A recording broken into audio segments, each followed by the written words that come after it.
Hello and welcome to the Capital Gains Tax Solutions podcast, where we believe most high net worth individuals and those who help them, they struggle with clarifying their capital gains tax deferral options.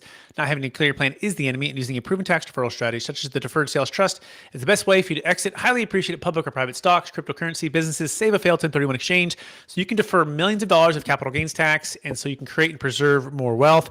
Hey, I'm your host, Brett Swarts, and each episode I'm joined by some of the best real estate, financial, wealth, crypto, and leadership minds in the world, where they share their ideas, deal stories, and inspiration. So together we can make complex tax deferral strategies simple and passive income plans achievable. Hey, I'm excited about our next guest. He's out of the great state of New York and the Long Island area.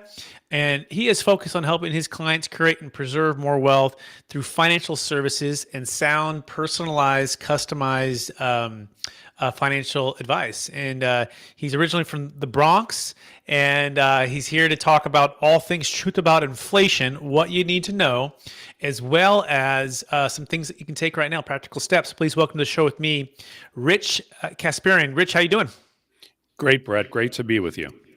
Absolutely. Excited to get to know you a little bit more. And for our listeners getting to know you for the first time, would you give them a little bit more about your story and your current focus?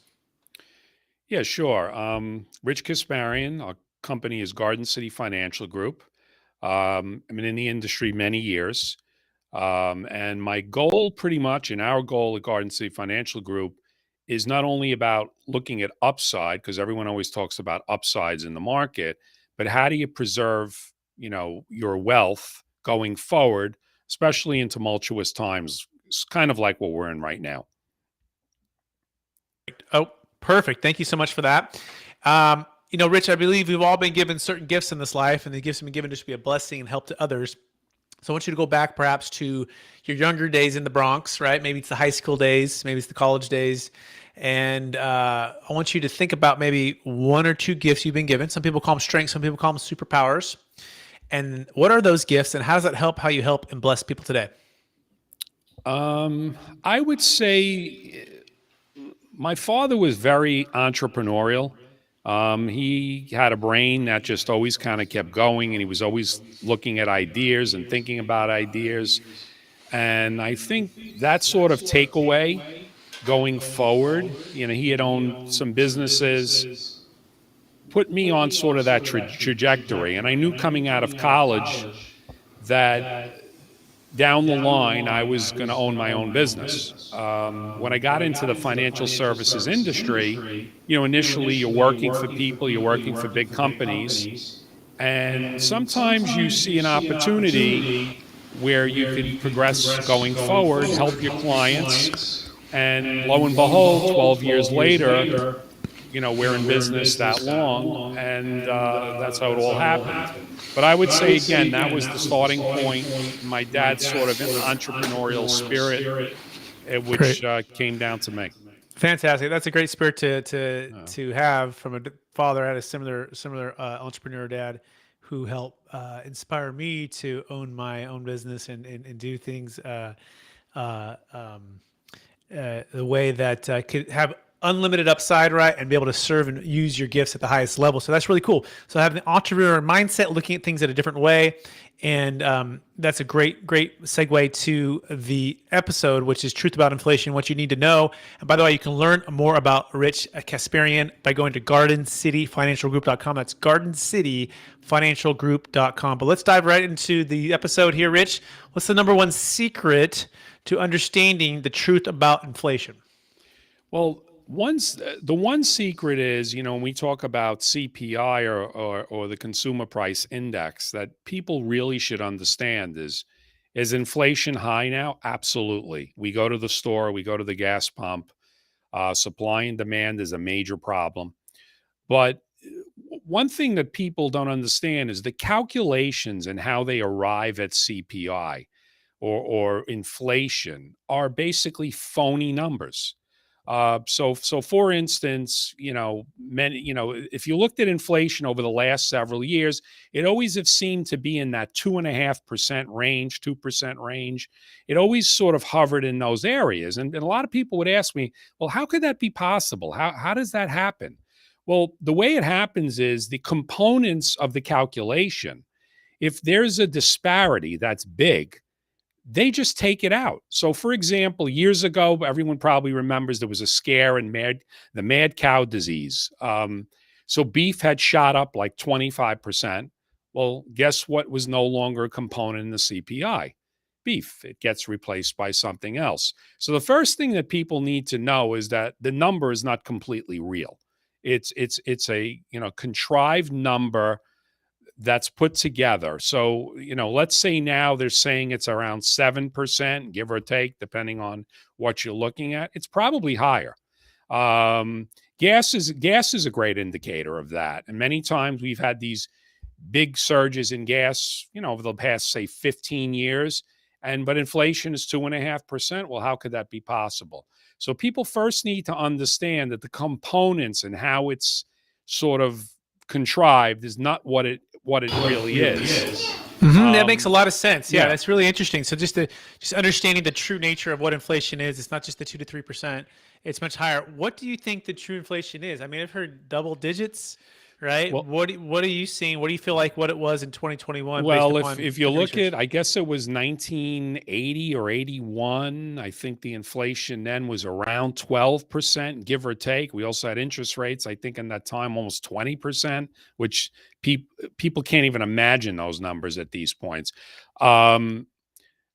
It's probably is double digits. I mean, at this point, because if you really looked at the numbers, I mean, everyone goes to the supermarket, goes to the gas pump, can't get items for building in their homes. There's weights for everything. So yeah, I would probably say it is probably closer to those numbers. Yeah.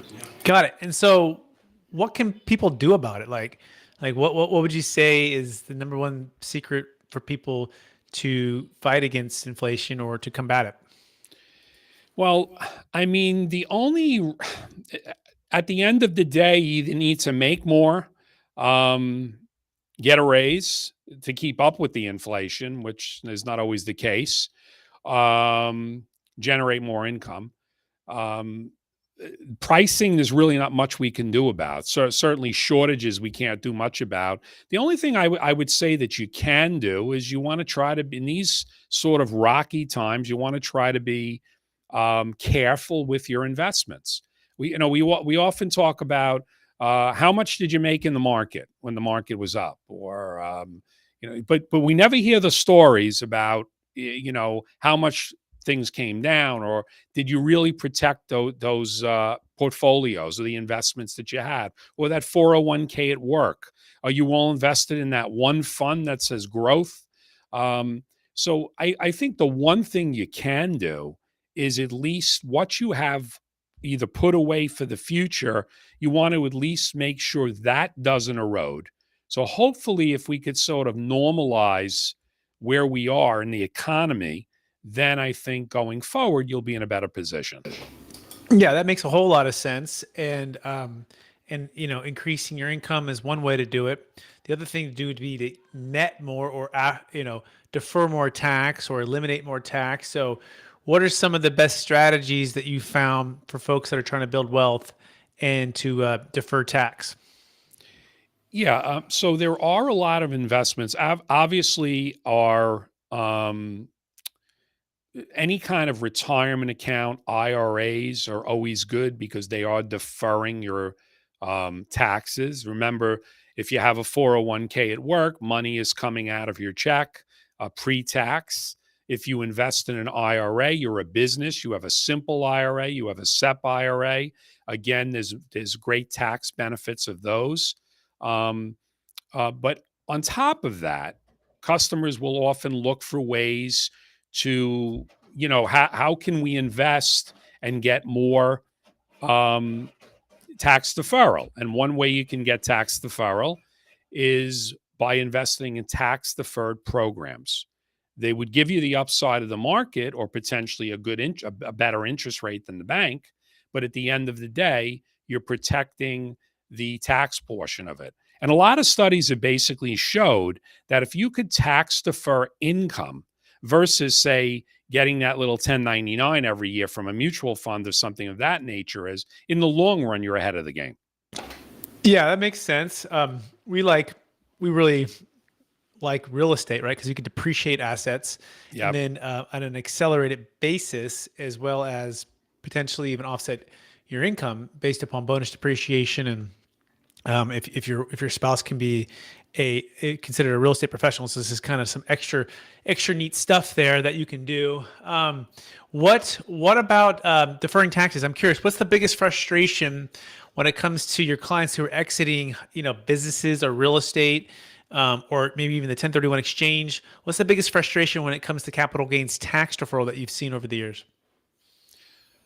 I think when it comes to a 1031, people feel that it's complicated and it's difficult. So they sort of are weary of it. I think that's important. I think when it comes to businesses or selling businesses or real estate for that matter, there's always that tax concern. How do I defer this tax? I know you talk a lot in your podcast about the deferred trusts, which are very, very useful. But it's always sort of always that crossroad. And I think education is the most important part of it. And saying to a person, okay, this is your tax burden. Let's get your accountant involved. We can sit down and discuss it. And there are ways that we could either mitigate it, or number two, if we can't mitigate it, how do we at least going forward try to invest in programs, whether they be tax deferred going forward or maybe even tax free, to ensure that at least the money going forward is sheltered better. Yeah, I could agree with you more. And it's interesting. We just did a deal for a client out of New Jersey, not too far from you, and they've been a dentist. He and his wife, and who's the dentist, and his wife helped run the business for like 25 years, right? And they're selling their practice for about 1.4 million. And their tax liability, I mean, their basis is zero, but their tax liability is about $500,000 to $600,000, right? It's about 40% of their exit. And this is their retirement, right? This is for their kids. This is for their future. And this is like, they got one shot at this, and they gave me a call, and they had never heard of the thing, and they weren't sure of it. And it, their CPA hadn't heard of it. But it was a big decision, but they decided to put their trust in the trust in our company, and the tax attorneys who are my business partners to do the deferred sales trust. So I'm curious, from a financial advisor's perspective, right? What's having an extra, in their scenario, $600,000 or 40% more to be able to be diversified, liquid, investment grade securities, live off of that? What could that do for business owners that are in New York or anywhere in that area? That strategy, with a financial advisor is a game changer. I mean, it's the whole difference of someone knowing when they can retire. I mean, that really is what it comes down to. In that particular sale you're talking about, that's everything. Because then what we could do on our end, once that's sort of freed up and that burden is freed up, then we could figure out ways to diversify and, more importantly, try to protect downside on the investments going forward. Yeah, I couldn't agree with you more. And that's the beauty of the deferred sales trust, is that it gives such flexibility. And you nailed it. It's time, right? It's almost like it should be called the time freedom trust or something like that, because for them to net 1.4, essentially they're going to net about 1.4 into the trust, all right? In order to net 1.4, if they didn't have the deferred sales trust, well, they might have to sell their practice for $3 million, right? Which they may or may not ever get there. So with the deferred sales trust, they can exit today, which what might take them, another 5 or 10 years, and who knows where their health is at, where the market's at, where the competition's at, where the economy's at. And so they get that time back. And that's the one piece we can't get back, Rich, which is our time, which is also so important about what you do, which is helping to protect on the downside risk, because if you're not protected there, you're having to play catch up. So talk about the importance of making sure that you have a portfolio and a financial advisor like yourself helping to protect on the downside risk, and maybe mention a story of how you're doing that. Yeah, there's sort of a disconnect in my industry about what protection is, or what downside protection is, or am I diversified? And in the old days, when a person said they were diversified, it basically meant that they had a stock portfolio and a bond portfolio. And, based on their age and predicated on their tolerance of risk, the advisor would basically come up with a percentage. So they would, oh, well, you're going to be in 50% equities and 50% bonds. Well, a lot has changed in the industry over the last several years. And one of the ways we pride our practice is truly protecting downside. So one of the things I do when I'm with a customer is I tend to work backwards. So the first thing I would say to a customer in a conversation is, when we're doing a review, how much cash do you want to see on that bank statement? Now, I know this is an odd way of doing things, because in our industry, it always seems to go in the opposite direction. So once you determine that, what is that rainy day cash number that the client wants to see in their bank account, where if they need to dip into it, it's there. And for everyone, that number is different. It could be 10,000. It could be 50,000. We had a client once, it was 4 million. So it all depends on the person. Then we work forward from there and come up with sort of a middle term portfolio, let's say 5 years, and then always then the long term or the retirement portfolio. There are many programs today that didn't exist many years ago that you can protect the downside on your investments. Now, when you said this 15 years ago, people would say, okay, but how much upside am I giving up to protect my downside? And a lot of that was true. It's changed. So you can literally nowadays, with various programs, which we could certainly show, is that you'd have the upside of the market, but then you have downside protection. And the downside can normally come in two ends. The first end is income for life. You can provide income for life with a guarantee, or there are many programs out there now, whether they be structured notes, which are bonds, or annuity type programs, where you have some downside protection, where if things do fall, the house kicks in, and that's how they do it. So there is a lot out there that can be done nowadays to protect those downsides. Cool. That's awesome, Rich. Thanks. And by the way, you can learn more about Rich Kasparian and connect with him at GardenCityFinancialGroup.com.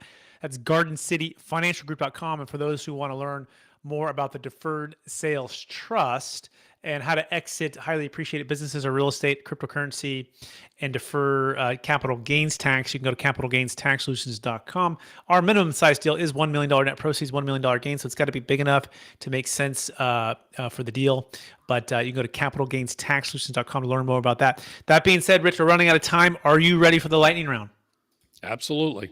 All right. Knowing what you know now, if you can go back to your 25-year-old self, what's the one golden nugget you'd make sure to tell yourself to do? I think when you're at that age, you just always sort of think that things are going to go always incrementally higher. It could be a portfolio, it could be a career, it could be anything. I think you just got to keep always pushing forward, knowing that you're making progress, even if you're taking 2 steps back. And that could be your portfolio, that could be your career, that could be your business. Excellent. Second question, what's the number one book or you've recommended in the past year? That's a good question. I'm still sort of old school, and every once in a while I pick up that book, Napoleon Hill, Think and Grow Rich. It's just a classic. It's a great book. I couldn't agree with you more. Next question, what are you most curious about right now? I guess like everybody, we're all sort of most curious as to this year going forward in the market and in the economy. Are things going to open up? Is supply going to be at where it used to be? But again, you have to protect your investments through all of this, and hopefully on the other side, things will return to where they were. Fantastic. Last question is this: after all your success helping all the people create and preserve more wealth through your financial services business, how do you stay centered in your values, and how do you stay encouraged to charge forward to reach new heights? I think the way I stay centered and the way we stay centered in the practice is putting your head on the pillow. And at the end of the day, if the market is up, everybody's happy. When the market is collapsing, people are upset and emotional. As an advisor, if I know that downsides are being protected in some way, that's how I do it. Fantastic. Hey, Rich, I want to thank you for coming on the show. I want to thank you for sharing your wisdom with us. I want to encourage you to keep having an entrepreneurial mindset, looking at things in a different way to help your clients create and preserve more wealth. For our listeners who want to get in touch with you, what's the best place for them to find you? You can go to www.gardencityfinancialgroup.com. You can click the contact button, and we would get right back to you. Fantastic. Thanks, Rich, for being on the show. I also want to thank our listeners for listening to that episode of the Capital Gains Tax Solutions podcast. Also streaming on Expert CRE Secrets podcast as well, where we believe most high net worth individuals and those who help them, they struggle with clarifying their capital gains tax deferral options. Not having a clear plan is the enemy, and using a proven tax deferral strategy, such as the Deferred Sales Trust, is the best way for you to exit real estate, businesses, a dental practice in New Jersey, cryptocurrency, defer hundreds of thousands to millions of dollars of capital gains tax so you can create and preserve more wealth. You can make time be your friend. You can maybe get some time back and retire earlier, and you can work with professional financial advisors like Rich to help manage the funds as well. Go to capitalgainstaxsolutions.com to learn more about all of that. And also, we want to invite you to our free mastermind. In fact, it's focused on cryptocurrency owners exiting well, diversifying, buying real estate or buying other assets with the Deferred Sales Trust with their exits. And you can go to capitalgainstaxsolutions.com. It happens every Friday, 1 p.m. Eastern, 10 a.m. Pacific Standard Time. And you can register for free on our website. Hey, thanks so much for watching this. Please rate, review, subscribe. Share this with someone who could be of help to